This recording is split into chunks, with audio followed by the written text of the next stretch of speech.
Samudra Manthan, cernerea oceanului de lapte. Lupta eternă dintre bine și rău. Mitul ce îți va schimba viața. Samudra Manthan poate fi interpretată ca o metaforă a călătoriei spirituale interioare. Agitarea oceanului minții este o reprezentare simbolică a meditației și a autoinvestigației. Apariția atât a forțelor pozitive cât și a celor negative în timpul acestui proces evidențiază natura duală a existenței. Astfel, depășind obstacolele și valorificând divinul din interior, se poate obține eliberarea spirituală. Samudra Manthan, sau cernerea sau distilarea, închegarea oceanului de lapte, este unul dintre cele mai faimoase episoade din vechile scripturi indiene. Ea este sărbătorită în fiecare an, dar la fiecare 12 ani este sărbătoarea cea mai importantă, numită Maha Kumbh Mela. Festivalul este cunoscut deci sub numele de Kumbh Mela, care este cel mai mare eveniment religios din lume. Milioane și zeci de milioane de devoți vin la această mega adunare.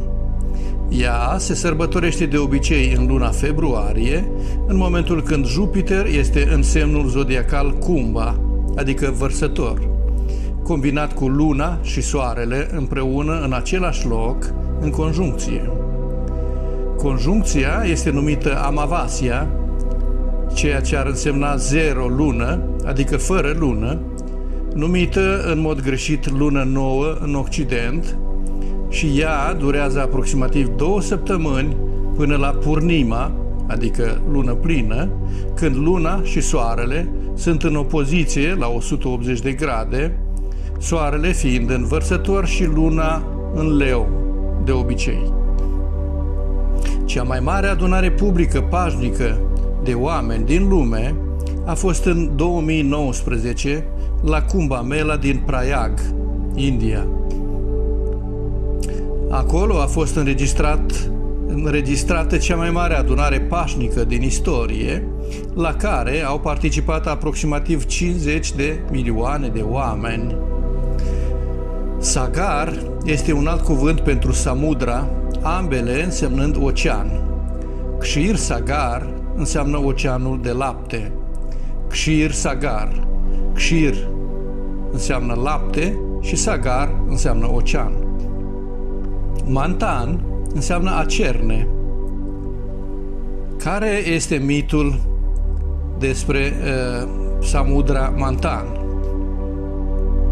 Indra, regele Devatas, adică a semizeilor, în timp ce călărea pe un elefant alb, a dat peste un înțelept pe nume Durvasa, care i-a oferit o ghirlandă specială. Indra a acceptat ghirlanda, așezând-o pe trompa elefantului. Elefantul, însă, iritat de mirosul ghirlandei, a aruncat-o la pământ. Acest lucru l-a înfuriat pe înțelept, deoarece ghirlanda era sfântă și trebuia tratată ca prasad, adică un obiect sfințit. Durvasa, atunci, l-a blestemat pe Indra și pe toți Deva să fie lipsiți de orice putere, energie și avere. În luptele care au urmat acestui incident, Devata au fost învinși, iar Asura, demonii, au câștigat controlul asupra universului. Atunci Deva au căutat ajutor la domnul Vishnu, care i-a sfătuit să trateze cu Asura într-o manieră diplomatică. Deva au format o alianță cu Asura pentru a cerne, a distila oceanul de lapte, pentru a obține nectarul nemuririi și pentru a-l împărți între ei. Cu toate acestea, Vishnu le-a spus la Deva că va aranja ca doar ei să obțină nectarul. Agitarea și cernerea oceanului de lapte a fost un proces elaborat. Muntele Mandaranchal a fost folosit ca pilon fix, iar Vasuki, regele șerpilor, a devenit funia cu care se trăgea ca să se agite oceanul. Semizeii țineau coada șarpelui, în timp ce demonii, adică Asuras, îi țineau capul și trăgeau de el alternativ, făcând muntele să se rotească, ceea ce, la rândul său, agita oceanul. Odată ce muntele a fost așezat pe ocean, el a început să se scufunde. Vishnu, în a doua sa încarnare, sub forma unei broaste țestoase, Kurma, a venit în ajutorul lor și a sprijinit muntele pe spatele ei. În timpul Samudra Manthan, agitarea și cernerea de către zei și demoni a oceanului de lapte, a apărut o oală de otravă numită Halahala, care a ieșit întâi din ocean. Acest lucru i-a îngrozit pe zei și demoni, deoarece acea otravă era atât de toxică încât ar fi distrus toată creația. La sfatul lui Vishnu, zeii s-au apropiat de Shiva pentru ajutor și protecție. Din compasiune pentru ființele vii, Shiva a băut otrava. Era atât de puternică încât i-a schimbat culoarea gâtului lui Shiva în albastru. Din acest motiv, el este numit și Nilakanta, cel cu gâtul albastru. Nila însemnând albastru și Kanta gât. Apoi, toate tipurile de ieburi au fost aruncate din ocean și 14 ratnas, care sunt pietre prețioase sau comori, au fost produse din cernerea oceanului și au fost împărțite între Asuras și zei. Acestea au fost Lakshmi, zeița norocului și bogăției, care este consoarta lui Vishnu, Kaustuba, cea mai valoroasă bijuterie din lume, Parijat, arborele de vin înflorit, ce are flori care nu se estompează sau se ofilesc vreodată, Varuni, zeița și creatoarea alcoolului, Danvantari, doctorul celest, Chandra, luna, Kamadhenu, vaca divină care împlinește dorințele, Kalpa Vriksha, arborele care împlinește dorințele, Airavata, elefantul alb al lui Indra, Apsaras, diverse nimfe divine, Uchaishravas, calul divin cu 7 capete, Sharanga, arcul lui Vishnu, scoica lui Vishnu în care el suflă și apoi, la sfârșit, a apărut și Amrita, nectarul nemuririi. La sfârșit, Danvantari, medicul celest, a apărut cu acea oală care conținea Amrita, nectarul celest al nemuririi.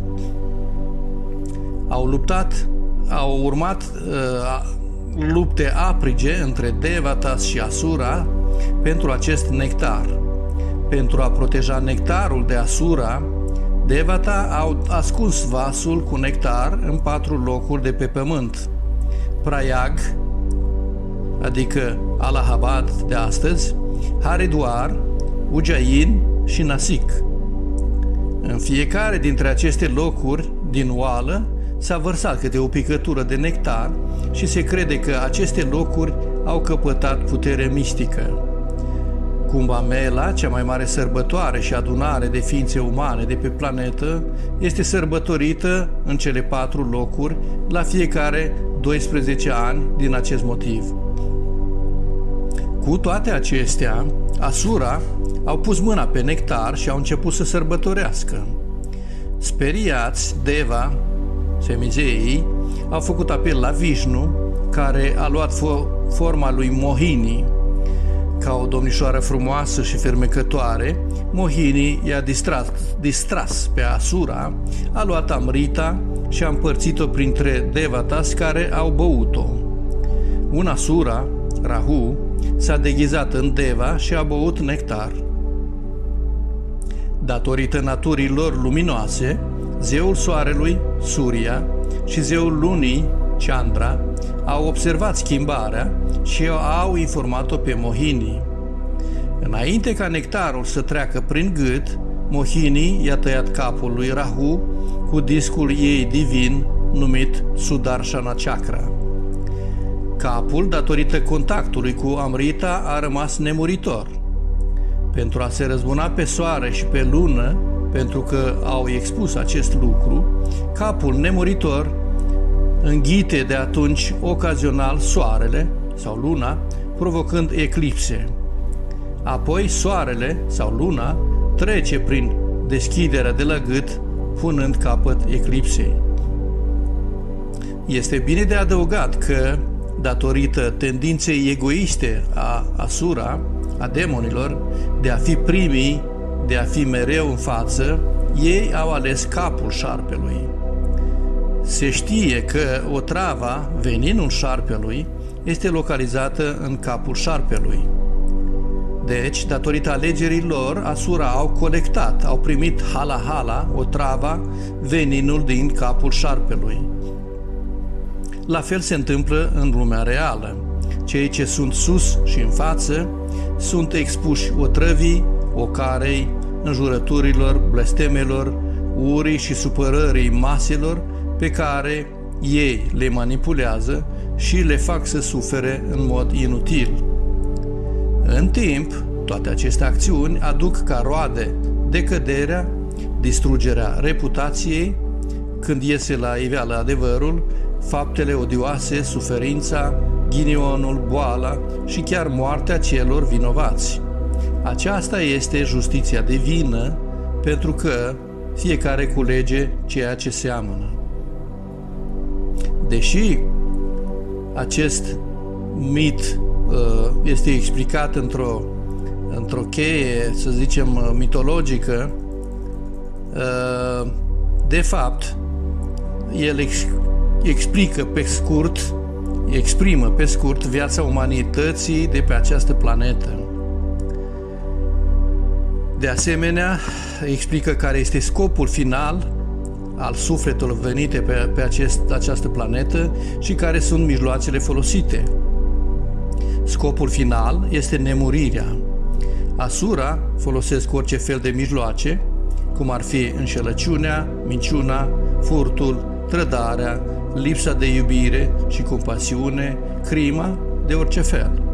Pe când Devatas sunt virtuoși, cinstiți, loiali, corecți, credincioși, curați, iubitori și așa mai departe. Acest mit reprezintă de fapt efortul spiritual al unei persoane pentru a ajunge la autorealizare prin concentrarea minții, retragerea simțurilor, controlul dorințelor și practicarea austerităților și a ascezei. Deva și Asura reprezintă calitățile pozitive și respectiv negative ale personalității ființei umane ce locuiesc în interiorul fiecăruia din noi.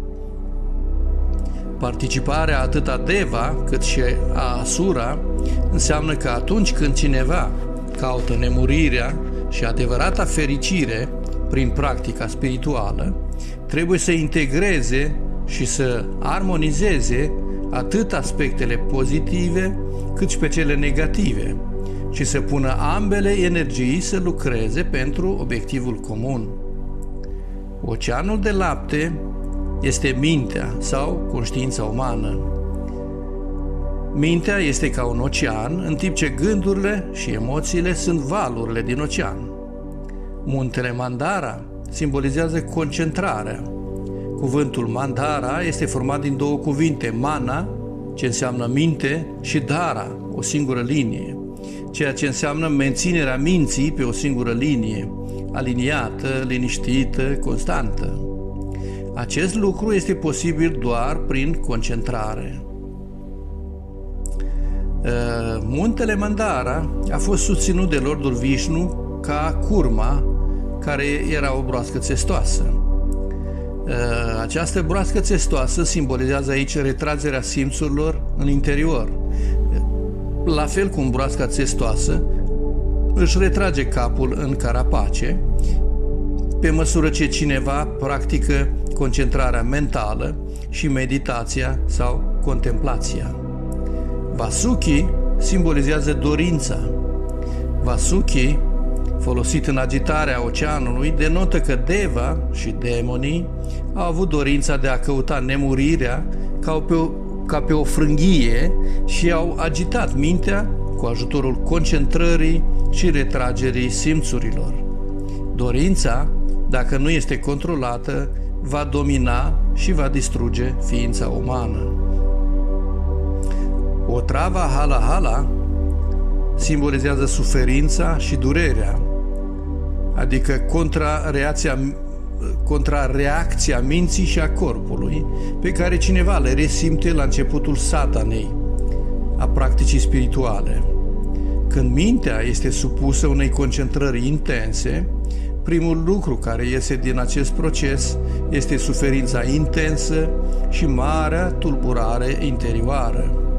Acestea trebuie rezolvate, altfel nu mai sunt posibile progrese.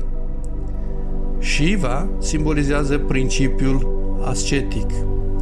Rolul său în această poveste, ca consumator de otravă, sugerează că cineva poate face față problemelor timpurii ale vieții spirituale prin cultivarea calităților lui Shiva, și anume curajul, inițiativa, voința, disciplina, simplitatea, austeritatea, detașarea, compasiunea, dragostea curată și asceza. Diferitele obiecte prețioase care ies din ocean în timpul agitării acelui ocean reprezintă puterile psihice sau spirituale, numite siddhis, pe care cineva le câștigă pe măsură ce progresează spiritual de la o etapă la alta.